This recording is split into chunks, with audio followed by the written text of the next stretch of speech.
നമസ്കാരം.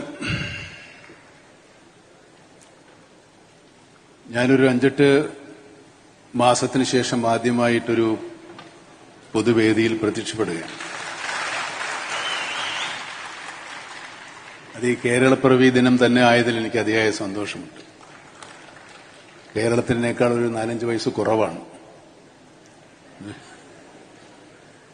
കേരളം എന്നേക്കാൾ ഇളയതാണ്, എന്നേക്കാൾ ചെറുപ്പമാണ്. അപ്പൊ നിങ്ങൾക്ക് പ്രതീക്ഷിക്കാവുന്നേ ഉള്ളൂ കേരളം എത്രത്തോളം ചെറുപ്പമാണ്.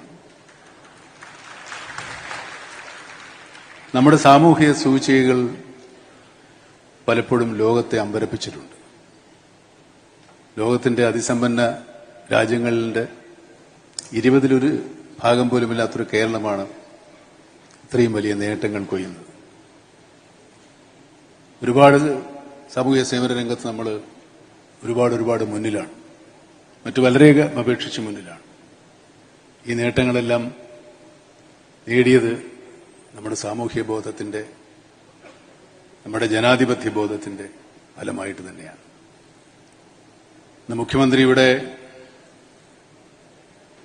അതിദാരിദ്ര്യമുക്ത സംസ്ഥാനമായി കേരളത്തെ പ്രഖ്യാപിക്കുമ്പോൾ അതിനേക്കാൾ വലിയൊരു ഉത്തരവാദിത്തമാണ് അദ്ദേഹം ഏറ്റെടുക്കുന്നതെന്ന് ഞാൻ മനസ്സിലാക്കുന്നു. അതിദാരിദ്ര്യം മാത്രമേ, ദാരിദ്ര്യത്തിൽ നിന്ന് മാത്രമേ നാം മുക്തമായിട്ടുള്ളൂ. ദാരിദ്ര്യം ഇനിയും നമ്മുടെ മുന്നിൽ ബാക്കിയാണ്. ഒരുപാട് പ്രതിസന്ധികളെ കേരള ജനത തോളോട് തോൾ ചേർന്ന് നിന്ന് അതിജീവിച്ചിട്ടുണ്ട്. നമ്മുടെ സ്വാതന്ത്ര്യം കിട്ടുന്ന കാലത്തേക്കാൾ നമ്മുടെ ദാരിദ്ര്യരേഖ ഒരുപാട് കുറഞ്ഞു ഈ നിലയിൽ എത്തിച്ചതും നമ്മുടെ സാമൂഹ്യ ബോധമാണ്, നമ്മുടെ സാമൂഹ്യ സമ്പത്താണ്. പരസ്പര സ്നേഹവും പരസ്പര വിശ്വാസവും മറ്റതിർവരുമ്പുകളില്ലാതെ ഉള്ള നമ്മുടെ സാഹോദര്യവും തന്നെയാണ്. ഈ ഭരണ സംവിധാനത്തിൽ അർപ്പിക്കപ്പെട്ടിട്ടുള്ള ഈ ഉത്തരവാദിത്വം വളരെ വിശ്വാസപൂർവ്വം അവർ നിർവഹിക്കും എന്ന് തന്നെയാണ് ഞാൻ വിശ്വസിക്കുന്നത്. അതിന് ഞാൻ നേരത്തെ പറഞ്ഞതുപോലെയുള്ള സാഹോദര്യവും സമർപ്പണവും നമ്മുടെ ജനങ്ങളിൽ നിന്നും ഉണ്ടാവണം. അതുണ്ടാവും എന്ന് തന്നെയാണ് ഞാൻ വിശ്വസിക്കുന്നത്. ഞാൻ നേരത്തെ പറഞ്ഞതുപോലെ 8-9 മാസമായി ഒരു പൊതുവേദിയിലോ നാട്ടിലോ ഒന്നും ഇറങ്ങാത്ത ആളാണ്. ഞാനിപ്പോൾ വന്നപ്പോൾ ഒരുപാട് കണ്ണഞ്ചിപ്പിക്കുന്ന വികസനങ്ങൾ ഉണ്ടായിട്ടുണ്ട്. ഞാനിപ്പോൾ എറണാകുളത്തുനിന്ന് ഒരുപാട് ദൂരം യാത്ര ചെയ്താണ് വരുന്നത്. ഇപ്പോൾ യാത്ര ചെയ്യാൻ ബുദ്ധിമുട്ടാണ്. പക്ഷെ ഒരു 6-7 മാസങ്ങൾക്കകം ആ യാത്ര കൂടുതൽ സുഗമമാകും എന്ന് ഞാൻ വിചാരിക്കുന്നു. അത് വികസനം തന്നെയാണ്. പക്ഷേ വികസനമെന്ന് നമ്മൾ പറയുമ്പോൾ വികസനം ആരുടെ വികസനമാണ്?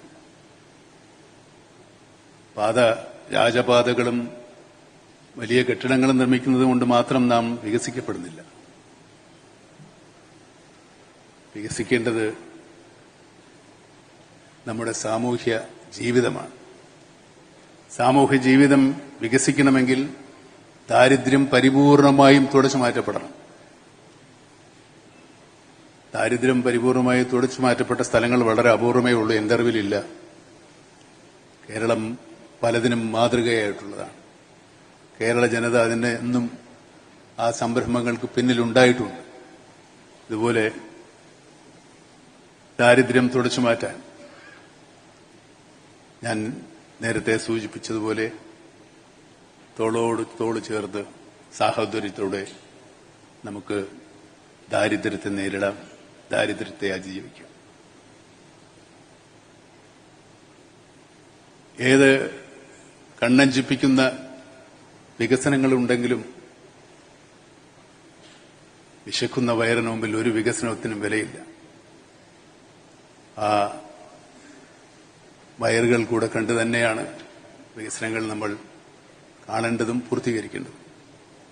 ഇന്നിവിടെ പ്രഖ്യാപിക്കപ്പെട്ടിട്ടുള്ള സന്തോഷം അതിന്റെ മാതൃകയാകട്ടെ, ആരംഭമാകട്ടെ എന്നാഗ്രഹിച്ചുകൊണ്ട് നിങ്ങൾക്കെല്ലാവർക്കും ഒരു കേരളപ്പിറവി ദിനവും ഇന്ന് ജനിച്ച എല്ലാവർക്കും ജന്മദിനവും ആസ്വദിക്കും.